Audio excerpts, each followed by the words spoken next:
ஆண்டவருடைய ஆவி என்மேல் உள்ளது, ஏனெனில் அவர் எனக்கு அருள் பொழிவு செய்துள்ளார். ஏழைகளுக்கு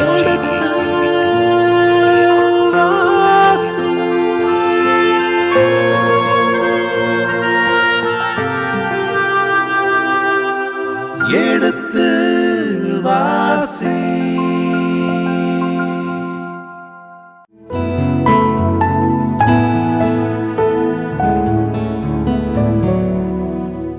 கடந்த பகுதியின் தொடர்ச்சியை இன்று தொடர்கின்றோம்.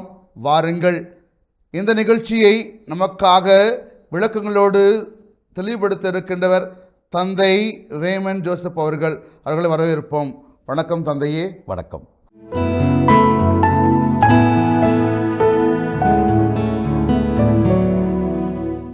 அவன் தம் வாழ்நாள் எல்லாம் அரசனுடன் தவறாது விருந்துண்டு வந்தான். தன் வாழ்நாள் எல்லாம் அப்படின்னா அங்கே அவன் இறந்து போகிறான் என்று பொருள்.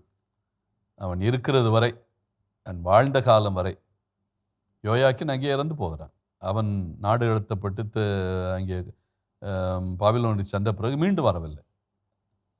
அவனுடைய பேரன் தான் வருகிறான், சலாத்தியாவுடைய மகன் தான் வருகிறான், செருபவேல். நாடு கடத்தப்பட்டு திரும்பி வருவது. அப்படி என்றால் யோயாக்கின் பிற்காலத்தில் இறந்து போயிருக்கலாம். அதன் பிறகு செலத்தியல், அந்த செலத்தியாளுடைய மகனாகிய இருக்கிற செருபாபேல் தான் மீண்டும் வந்து அங்கே கோவிலை கட்டுகிறான் எருசலேமில். எனவே விருந்துட்டு வந்தான். அவனுக்கு சிறப்பான மதிப்பு கொடுக்கப்பட்டது. எந்த அளவுக்கு அவனை கேவலப்படுத்தி அழைத்து சென்றார்களோ அதுக்கு இணையாக இப்பொழுது அவனுக்கு மதிப்பு மரியாதை கொடுக்கப்படுகிறது என்பதைத்தான்.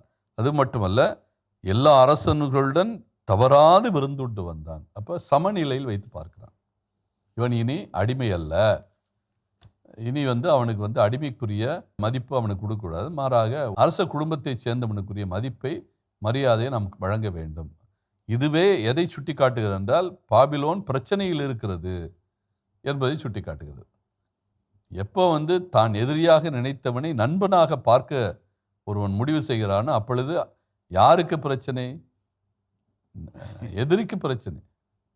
அதனால் அப்போ இந்த நேரத்தில் அவன் எதிரியாக இருக்கிறவனையும் நண்பனாக அவன் நினைக்க பார்க்கிறான், அல்லது நண்பனாக எல்லாரையும் பார்க்க நினைக்கிறான். தொடர்ந்து 30.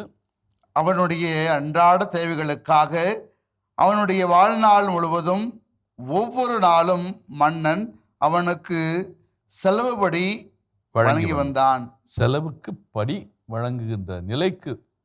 அப்போ அங்கே இருக்கிற ஒவ்வொரு அரசர்களுக்கும் இவர்கள் யூதர்கள் கப்பம் கட்டுவது போக, இப்போ அந்த எந்த மன்னன் கற்பம் கட்டினானோ அந்த மன்னனுக்கே இப்போ என்ன கொடுக்குறானா? செலவுக்கான படிகளை கொடுக்குறான். பாருங்க எவ்வளவு மாற்றங்கள் வந்திருக்குது. இந்த நாட்டில் கப்பம் கட்ட வேண்டும் என்கிற ஒரு நிலையிலிருந்து கப்பம் கட்டி கொண்டிருந்தவர்கள் இப்பொழுது அவர்களுக்கென்று படிகளே கொடுக்கக்கூடிய ஒரு சூழ்நிலை உருவாகி இருக்கிறது. அதிலிருந்தே எந்த அளவுக்கு ஒரு மிகப்பெரிய மாற்றத்தை இந்த பாபிலோன் சந்திக்க வேண்டி இருந்தது. அதுக்கெல்லாம் அடிப்படை காரணமே பாரசீகர்கள் தான். எனவே யூதர்கள் தங்களுக்கு கிடைத்த இந்த மதிப்பையும் மரியாதையும் யாருக்கு நன்றி கடனாக செலுத்த வேண்டும்? பாரசீகர்களுக்கு செலுத்த வேண்டும். அவர்களுடைய அந்த அழுத்தம் இருந்ததால் தான் பாபிலோனியர்கள் என்ன செய்தார்கள்? யூதர்களை மதிக்க தொடங்கினார்கள்.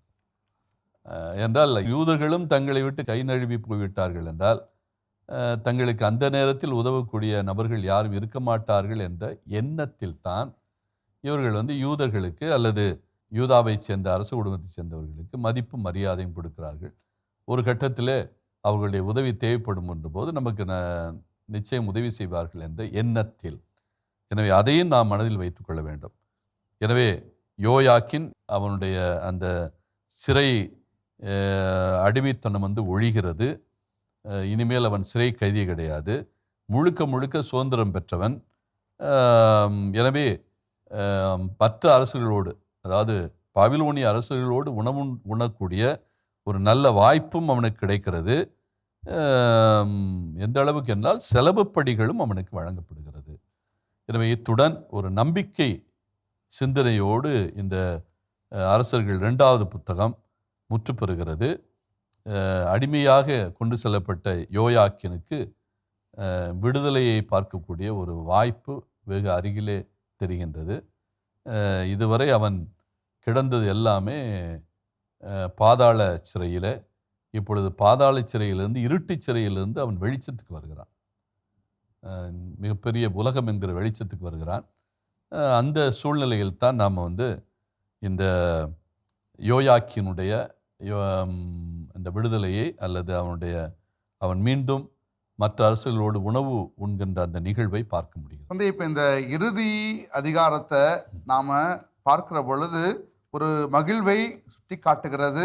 அதாவது விடுதலை கிடைப்பதற்கான ஒரு வழிகாட்டுதல். இப்போ இந்த கடைசி அதிகாரத்தில் பார்க்கிற பொழுது இன்றைய காலகட்டத்தில் என்ன செய்தி நம்ம கொண்டு போகலாம் தந்தையே?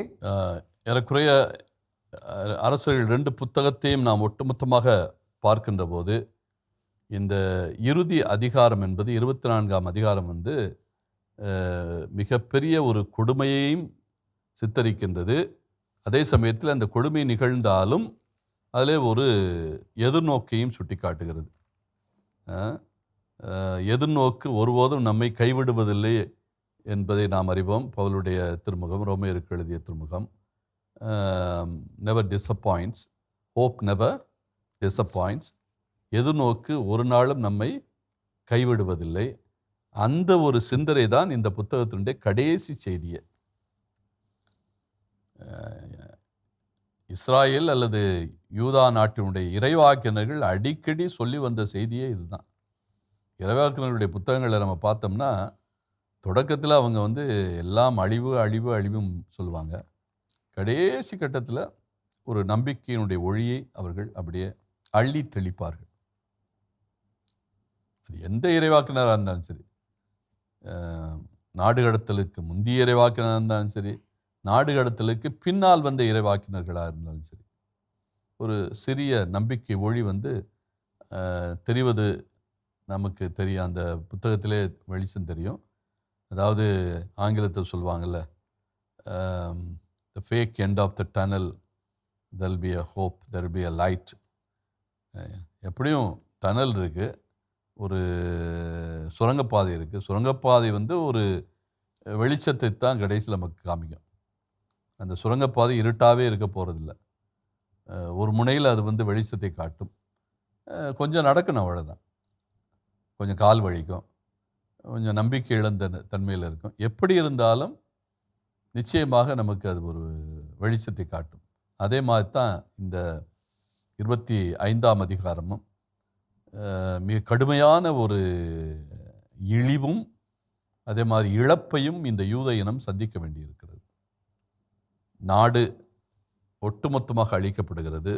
எருசலேம் நகர் அழிக்கப்படுகிறது. கோவில், அவர்களுடைய ஆன்மா என்று நினைத்த அந்த கோவிலே முழுவதுமாக தகர்க்கப்படுகிறது. மக்கள் எல்லாம் அடிமைப்படுத்தப்படுகிறார்கள். இதை போல அவங்களுக்கு வாழ்க்கையில் எந்தவித ஒரு இழப்பையும் சந்தித்திருக்க மாட்டார்கள். இந்த வரலாற்று புத்தகங்களிலே முதல் புத்தகம் ஒரு மிகப்பெரிய நம்பிக்கையோடு, ஒரு கனவோடு தொடங்குகிறது. வாக்களிக்கப்பட்ட நாட்டுக்குள் அவர்கள் நுழைகிறார்கள். நுழைந்து ஒரு வெற்றி மேல் வெற்றி, எங்கு போனாலும் வெற்றி. அதுதான் முதல் புத்தகம் சொல்லுகிறது. வரலாற்று புத்தகங்கள் கடைசி புத்தகம் ஒரு சோக கீதமே இசைக்கிறது. எப்படி நாடு முழுவதுமாக அழிந்தொழிகிறது. எந்த நாட்டை மோசேயும் யோசுவாவும் கனவு கண்டு இந்த மக்களுக்கு கைகாட்டினார்களோ அந்த நாடு எப்படி அவர்களுடைய கையை விட்டு இன்னொரு இனத்திற்கு போகிறது, பபிலோனிய இனத்திற்கும் அசீரிய இனத்திற்கும் போகிறது என்பதை இந்த புத்தகம் கடைசி அதிகாரம் தெள்ள தெளிவாக சுட்டி காட்டுகிறது. ஆனால் அப்படி இருந்தாலும் இது ஒரு முற்றுப்பெறுகின்ற கதை அல்ல, இது ஒரு தொடர்கதை. இதுவரை நாடு பாதுகாத்த நாடு, கொடுக்கப்பட்ட நாடு, வாக்களிக்கப்பட்ட நாடு, உங்களுக்கு கொடையாக கொடுக்கப்பட்ட நாடு இன்னொருடைய கைக்கு போனதை பார்ப்பீர்கள். மீண்டும் அந்த நாடு உங்களுக்கு வரும். அதனுடைய முதல் அறிகுறி தான் நாம் பார்த்த அந்த யோயாக்கின் மன்னனுடைய விடுதலை. விடுதலை என்கிற செய்தியோடு தான் இந்த புத்தகம் நிறைவு பெறுகிறது. அப்படின்னா எந்தவித வரலாறும் இழப்போடு முடிவுறுவதில்லை. ஒரு நம்பிக்கை கீதம் அங்கே இசைக்கப்படும், நம்பிக்கை ஒளி அங்கே ஒளியேற்றப்படும். மிக அற்புதமாக இந்த சிந்தனையை இந்த நூலினுடைய ஆசிரியர் கடைசி அதிகாரத்தில் அந்த கடைசி வருகிற 9 வசனங்களில் வைக்கிறார். அந்த 9 வசனங்களும் இங்கே நாம் ஏற்கனவே பார்த்த 25 அதிகாரங்களுக்கும் ஒரு மணிமுடி போல அமைகிறது. Hope never disappoints. மனித வாழ்க்கையில் அடிப்படையானது நம்பிக்கை தான், எதிர்நோக்கு தான். இந்த எதிர்நோக்கு நமக்கு மறைஞ்சு போச்சுன்னா அதன் வாழ்க்கையே முடிஞ்சு போச்சுன்னு அர்த்தம். அந்த எதிர்நோக்கை கடைசி அதிகாரத்தில் ஒரு மணிமுடி போல வைத்து இந்த புத்தகத்தை நிறைவு செய்கிறார் ஆசிரியர். ஆனால் அதுக்கு முன்னால் அவங்க அனுபவிக்கின்ற அந்த பாடுகள் இருக்கிறது, பலகோணம். இது நான் ஏற்கனவே சுட்டி காட்டினேன். மக்கள் நாடு கடத்தப்படுகிறார்கள், கைவினைஞர்கள் எல்லாம் நாடு கடத்தப்படுகிறார்கள், பொருட்கள் எல்லாம் சூறையாடப்படுகிறது, எல்லாத்தையும் அள்ளி சேர்த்துக்கிட்டு போகிறான். அவர்கள் மதித்த மரியாதை மிக்க குருக்கள் எல்லாம் அங்கே நாடு கடத்தப்படுகிறார்கள். அவர்களுடைய நிலங்கள் எல்லாமே ஒட்டுமொத்தமாக பபிலோனியருடைய கரங்களுக்கு போகிறது. நாட்டில் எருசலேமே ஒரு விதவை கோலம் போடுகிறது. எருசலேமில் எந்த வித ஒரு வளர்ச்சியும் இல்லை. எல்லாரும் எருசலேம் நகரை விட்டு வெளியே போயிட்டாங்க. ஆளுநன் கூட எருசலேமில் தங்க முடியல, எங்கே தான் இருக்கிறான். கெதலியா என்கிறவன் இருக்கிற இடம் மிஷ்பா, எருசலேமை விட்டு வெகு தொலைவில் இருக்கிற ஒரு இடம். அந்த அளவுக்கு எருசலேம் குடியேற்று போகிறது. அப்போ அந்த குடியேற்று போகின்ற நிலையிலும் ஒரு நம்பிக்கை ஒளி. இதுதான் நமக்கு நம்முடைய வாழ்க்கையில் அடித்தளமாக இருக்கக்கூடியது. எப்படித்தான் வீழ்ச்சிகள் வந்தாலும், எவ்வளவு பெரிய வீழ்ச்சிகள் வந்தாலும், அதிலிருந்து நிச்சயமாக ஒரு ஒளி கீற்று கிளம்பும். அந்த ஒளி கீற்று நம்மை வழி நடத்தும். இதை யாரும் மறுக்க முடியாது. ஏன்னா பல நேரங்களில் இந்த ஒளிக்கீற்றை நாம் பார்க்க தவறுகிறோம், அவ்வளவுதான்.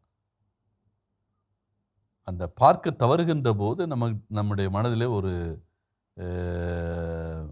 பதட்டம் ஏற்படுகிறது, அந்த மனதில் குழப்பம் ஏற்படுகின்றது. அதுக்கு குழப்பத்துக்கு காரணம் வேறு யாரோ இல்லை, அது கடவுளாக கூட இல்லை, நாம தான். ஏன்னா அந்த ஒளிக்கீற்றை பார்ப்பதற்கு நாம் தவறிவிடு, ஒன்று நமக்கு துணிச்சல் இல்லை, அல்லது நமக்கு அதை நம்ம பார்வைக்கு அது படலை. அதுக்காக நம்ம ஒளிக்கீற்று இல்லை என்று சொல்லிவிட முடியாது, இருக்கு. அதை அடையாளம் காணணும். அடையாளம் காணக்கூடிய தன்மை நம்மிடத்தில் இல்லை. அதனால் என்றைக்கும் இழப்புகளுக்கு பின்னால் ஒரு ஒளிக்கீற்று இருக்கும். ஒரு எதிர்நோக்கினுடைய ஒளிக்கீற்று எப்போதுமே துளைத்துக்கிட்டு இருக்கும். அதனால் இழப்புகள் என்பது இறுதி கிடையாது. ஒரு மனிதனுடைய வாழ்க்கையில் தோல்வி என்பது இறுதி கிடையாது. அதனால தான் மிக அழகாக சொல்கிறாள், தோல்வி என்பது வெற்றிக்கான படிக்கட்டு தான். வீழ்ச்சி என்பது வெற்றிக்கான படிக்கட்டு. அதனால் எருசலேம் அழிந்து விட்டது, இனிமேல் எல்லாமே போச்சு என்று அவர்கள் நினைக்கவில்லை. இது எருசலேமுக்கு மட்டுமில்லை, எல்லா இனங்களுக்கும் எல்லா நாடுகளுக்கும் பொருந்தும். அதனால் தோல்வியை கண்டு என்றைக்குமே நம்ம துழக்கூடாது. தோல்விகளெல்லாம் நமக்கு ஒரு படிப்பகம் போல. நாம் சந்திக்கிற தோல்விகள், நாம் சந்திக்கின்ற போராட்டங்கள், நாம் சந்திக்கின்ற இழப்புகள் எல்லாமே நமக்கு ஒரு படிப்பகம். நம்ம கற்றுக்கிறோம், அதுலேருந்து எப்படி வெளியே வரோம், எப்படி தப்பிக்கிறோம், எப்படி நாம் புதிய சிந்தனையை உள்வாங்குகிறோம் என்பதற்கான ஒரு படிப்பகம்தான் இந்த தோல்வி வரலாறு என்பது. ஒரு பாடம் தான். அந்த பாடங்கள் வழியாக கற்றுக்கொண்டு நம்ம அந்த அந்த தோல்விகளே நமக்கு அடையாளம் காட்டும், நம்பிக்கை ஒளியை அடையாளம் காட்டக்கூடியது. அப்படித்தான் இந்த 25ஆம் அதிகாரத்தை நான் பார்க்க வேண்டும். நன்றி தந்தையே. அரசர்கள் 2ஆம் நூல், அதிகாரம் 25. செதேக்கியாவினது ஆட்சியின் 9ஆம் ஆண்டு 10ஆம் மாதம் 10ஆம் நாளில் பாபிலோனிய மன்னன் நெபுகத்நேசர் தன் எல்லா படைகளோடு எருசலேமுக்கு எதிராக வந்து பாளையம் இறங்கி அதை சுற்றிலும் முற்றுகை தளம் எழுப்பினான். இவ்வாறு அரசன் செதேக்கியா ஆட்சியேற்ற 11ஆம் ஆண்டு வரை நகர் முற்றுகைக்கு உள்ளாகியிருந்தது. அவ்வாண்டு 4ஆம் மாதம் 9ஆம் நாள் நகரில் பஞ்சம் கடுமையாயிற்று. நாட்டு மக்களுக்கு உணவே கிடைக்கவில்லை. அப்பொழுது நகர் மதிலில் ஒரு திறப்பு உண்டாக்கப்பட்டது. போர் வீரர் அனைவரும் அரச பூங்காவின் 2 மதில்களுக்கு இடையே அமைந்த வாயில் வழியாக அராபாவை நோக்கி இரவில் ஓடினர். கல்தேயரோ நகரை சுற்றி முற்றுகையிட்ட வண்ணம் இருந்தனர். கல்தேய படையினர் அரசனை பின்தொடர்ந்து சென்று எரிகோ சமவெளியில் அவனை பிடித்தனர். அவனது படை முழுவதும் அவனை விட்டு சிதறி ஓடிற்று. அவர்கள் அரசனை பிடித்து எரிபலாவில் இருந்து பாபிலோனிய மன்னனிடம் கொண்டு சென்றார்கள். மன்னன் அவனுக்கு எதிராக தீர்ப்பு வழங்கினான். பாபிலோனிய மன்னன் செதேக்கியாவின் புதல்வர்களை அவனது கண்முன்னே கொன்றான். மேலும் அவனுடைய கண்களை பிடுங்கிய பின் விலங்கிட்டு அவனை பாபிலோனுக்கு இழுத்துச் சென்றான். பாபிலோனிய மன்னன் நெபுகத்நேசர் ஆட்சியேற்ற 19ஆம் ஆண்டு 5ஆம் மாதம் 7ஆம் நாளன்று அவன் பணியாளனும் மெய்காப்பாளர் தலைவனுமாகிய நெபுசரத்தான் எருசலேமிற்குள் நுழைந்தான். அவன் ஆண்டவரின் இல்லத்தையும் அரசனது அரண்மனையையும் எருசலேமில் இருந்த எல்லா வீடுகளையும் தீக்கிரையாக்கினான். பெரிய வீடுகளையெல்லாம் தீயிட்டு பொசுக்கினான். மெய்காப்பாளர் தலைவனுடன் இருந்த கல்தேயரின் படையினர் எருசலேமை சுற்றிலும் இருந்த மதில்களை தகர்த்தெறிந்தனர். மெய்காப்பாளர் தலைவன் நெபுசரத்தான் நகரில் எஞ்சியிருந்த மக்களையும் பாபிலோனிய மன்னனிடம் சரணடைந்திருந்தவர்களையும் விடப்பட்டிருந்த கைவினைஞரோடு சேர்ந்து நாடு கடத்தினான். மெய்காப்பாளர் தலைவன் திராட்சை தோட்டங்களையும் வயல்களையும் கவனிக்கும் பொருட்டு நாட்டின் ஏழைகள் சிலரை அங்கேயே விட்டு வைத்தான். ஆண்டவரின் இல்லத்தில் இருந்த வெண்கல தூண்களையும் தள்ளுவண்டிகளையும் வெண்கல கடலையும் கல்தேயர் தூள் தூளாக்கி வெண்கலத்தை பாபிலோனுக்கு கொண்டு சென்றனர். சாம்பல் சட்டிகள், அள்ளு கருவிகள், அணைப்பான்கள், தூப கலசங்கள், திருப்பணிக்கு பயன்பட்ட வெண்கல பாத்திரங்கள் ஆகிய எல்லாவற்றையும் அவர்கள் கொண்டு போனார்கள். மேலும் வெள்ளியாலான நெருப்பு சட்டிகளையும் பலிக்கிண்ணங்களையும் மெய்காப்பாளர் தலைவன் எடுத்துச் சென்றான். சாலமோன் ஆண்டவரின் இல்லத்திற்கென்று செய்திருந்த 2 தூண்கள், வெண்கல கடல், தள்ளுவண்டிகள் ஆகிய இவற்றின் வெண்கலம் நிறுத்தும் ஆளாது. முதல் தூண் உயரம் 18 முழம். அதன் உச்சியில் 3 முழ உயரமுள்ள வெண்கல போதிகை ஒன்று இருந்தது. போதிகையைச் சுற்றிலும் வலை பின்னலும் மாதுளம் பழ வடிவங்களும் வெண்கலத்தில் செய்யப்பட்டிருந்தன. 2ஆம் தூணும் அவ்வாறே வலை பின்னல் வேலைப்பாடு கொண்டிருந்தது. தலைமைக்குரு செராயாவையும் துணைக்குரு செப்பனியாவையும் காவலர் 3வரையும் மெய்காப்பாளர் தலைவன் சிறைபிடித்தான். போர் வீரர்களில் தலைமை அதிகாரியையும் நகரில் இருந்த அரசவையோருள் 5வரையும் படை தேர்வு மற்றும் பயிற்சி அலுவலரின் செயலரையும் நகருள் கண்ட பொதுமக்களுள் 60 பேரையும் அவன் நகரினின்று கடத்தினான். மெய்காப்பாளர் தலைவன் நெபுசரத்தான் அவர்களை பிடித்து எரிபலாவில் இருந்த பாபிலோனிய மன்னனிடம் கொண்டு சென்றான். பாபிலோனிய மன்னன் ஆமாத்து நாட்டின் எரிபலாவில் இவர்களை வதைத்து கொன்றான். இவ்வாறு யூத மக்கள் தங்கள் சொந்த நாட்டினின்று கடத்தப்பட்டார்கள். மேலும் பாபிலோனிய மன்னன் நெபுகத்நேசர் சிறைப்பிடிக்காது யூதா நாட்டில் விட்டு வைத்திருந்த மக்களுக்கு கெதலியாவை ஆளுநனாக நியமித்தான். இவன் சாப்பானின் மகன் அகீகாமின் புதல்வன். பாபிலோனிய மன்னன் கெதலியாவை ஆளுநனாக நியமித்த செய்தியை படைத்தலைவர்களும் அவர்களோடு இருந்த வீரர்களும் கேள்விப்பட்டனர். எனவே நெத்தனியா மகன் இஸ்மயேல், காரையாகு மகன் யோகனான், நெட்ரோபாவை சார்ந்த தன்குமத்து மகன் செராயா, மாக்காவை சார்ந்த யாசனியா ஆகியோர் தம் ஆள்களுடன் மிஸ்பாவிலிருந்து கெதலியாவிடம் வந்தனர். கெதலியா அவர்களையும் அவர்களின் ஆள்களையும் நோக்கி, கல்தேய அலுவலர்களுக்கு நீங்கள் அஞ்ச வேண்டாம்.